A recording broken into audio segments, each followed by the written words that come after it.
দুনিয়ার সব কিছু আপনার আমার গোলাম, একমাত্র আপনি আর আমি হলাম আল্লাহর গোলাম। সূর্য আমার অর্ডারে চলতে বাধ্য, চাঁদ আমার অর্ডারে চলতে বাধ্য। চলে না কেন? যদি কেউ প্রশ্নকারী প্রশ্ন করিয়েই বসে, হাফিজ ভাই সূর্য আপনার কথা শুনবে নি? আমি বলবো হ্যাঁ শুনবে।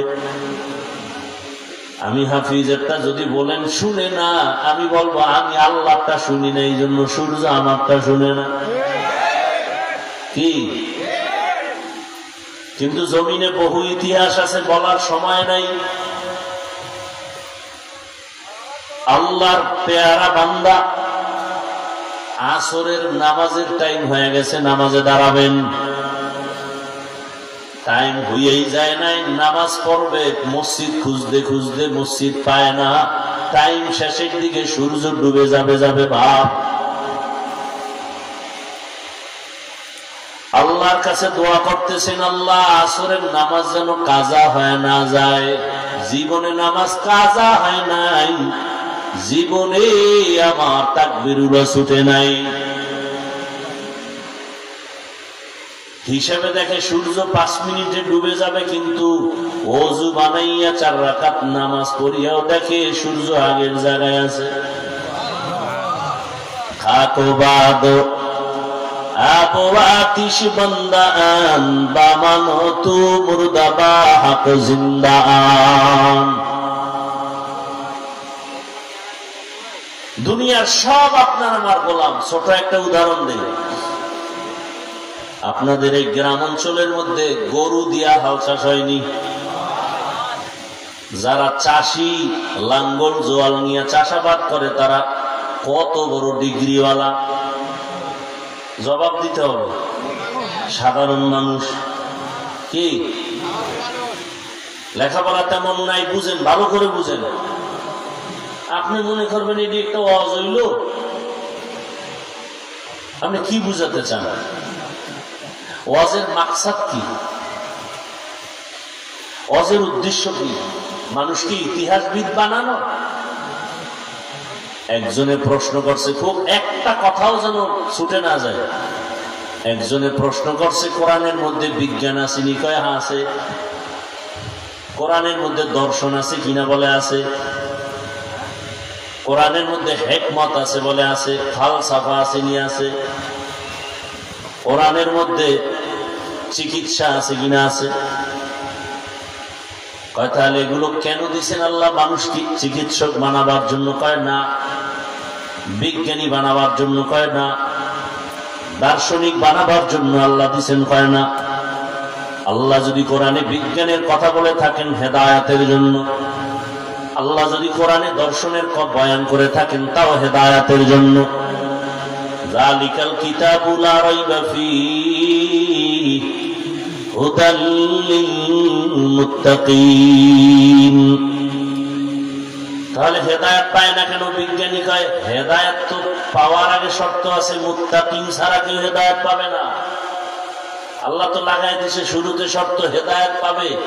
কোরআন হেদায়েত, কোরআনের মধ্যে বিজ্ঞান আছে হেদায়েতের জন্য, ইতিহাস আছে হেদায়েতের জন্য। কোরআনের মধ্যে কেচ্ছা কাহিনীর অভাব নাই। এই শিক্ষিত বাবারা খুব খেয়াল করো, আমি হাফিজুর রহমান বাংলাদেশে একজন বক্তাই মূর্খ বক্তা, কোনো ইলম আমল কিচ্ছু নাই, কেচ্ছা কাহিনী শুনাই। ভালো করে শুনো। এবার তোমাদের কাছে প্রশ্ন, আমার শিক্ষিত বাবারা, যুবকদের কাছে, তোমরা জানো ফেসবুকে বিভিন্ন সময় দেখো হাফিজুর রহমান কেচ্ছা কাহিনীর বয়ান করে, কোনো ইলম নাই, আমল নাই, আমি নিজেই বলি। এবার তোমাদের কাছে প্রশ্ন, এই বৃষ্টির মধ্যে আসছো কেন আমার বয়ান শুনতে? কেন আসছো? ভালো করে বুঝার চেষ্টা করো বাবারা। আমি না কেচ্ছা কাহিনীর বয়ান শুনাই, তুমি শুনতে আসছো কেন কেচ্ছা কাহিনী? যেহেতু আসছো এবার শুই নেই যা।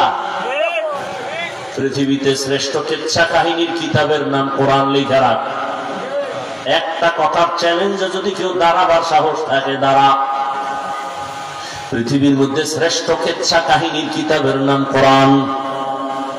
পৃথিবীর মধ্যে শ্রেষ্ঠ কিচ্ছা কাহিনীর দ্বিতীয় স্টেপে আছে হাদিস।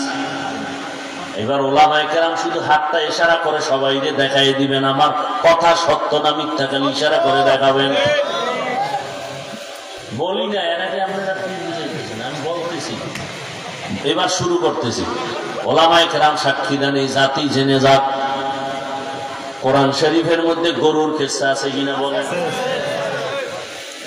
আছে। কোরআন শরীফের মধ্যে হাতির কিসসা আসেনি? বাঘের কিসসা আসেনি?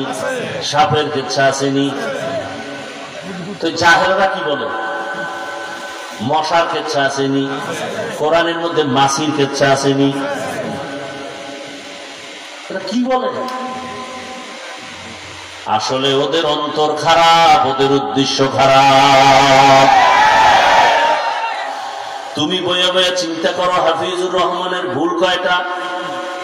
তোমার এই চিন্তা করতে করতে 10 বছর শেষ, আর এই 10 বছরে তোমার পাশের মানুষগুলো আখেরাতের চিন্তা করিয়া বয়ান শুইনা দাড়ি উঠাইয়া নামাজ পড়িয়া মাওলার দিকে আগায় যাইতেছে, তোমার খবর নাই। আল্লাহ হেদায়েত দান করেন। দুনিয়া বড় কঠিন। আমি আয়াত পড়ছি সূরা আলে ইমরানের এক আয়াত, তরজমাটা বলে নেই। ইয়া আইয়ুহাল্লাযীনা আমানুত্তাকুল্লাহা হাক্কা তুকাতিহ। এই যে তাকওয়ার বয়ান শুরু হয়ে গেছে না, এখানে আল্লাহ তাই বলছেন। কোরআনের মধ্যে দর্শন আছে না নাই? শুধু দর্শন আছে তা না, ধৈর্য থাকলে আমি কথা বলি। পৃথিবীর সমস্ত বৈজ্ঞানিকরা যদি কোরআনটাকে অধ্যয়ন করা শুরু করে, সমস্ত বৈজ্ঞানিকরা বলতে বাধ্য হবে কোরআনের মতো বিজ্ঞানের কিতাব জমিনে আর একটাও নাই। দুনিয়ার সমস্ত দার্শনিকরা যদি চিন্তা করে আর গবেষণা করে অধ্যয়ন করে কোরআন, একথা বলতে বাধ্য হবে কোরআনের মতো দর্শনের কিতাব জমিনে আর একটাও নাই। এত সুন্দর কিতাব কোরআন, ওজন কত? এই আল্লাহর বান্দারা, কোরআনের ওজন কত জানেননি? 250 গ্রাম হবে?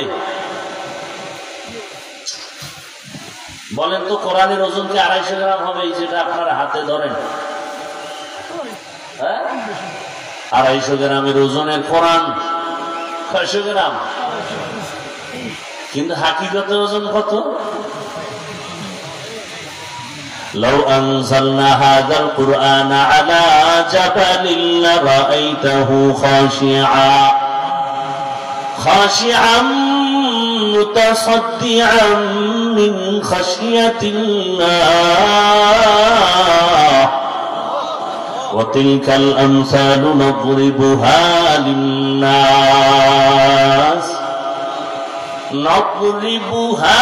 للناس لعلهم يتفكرون।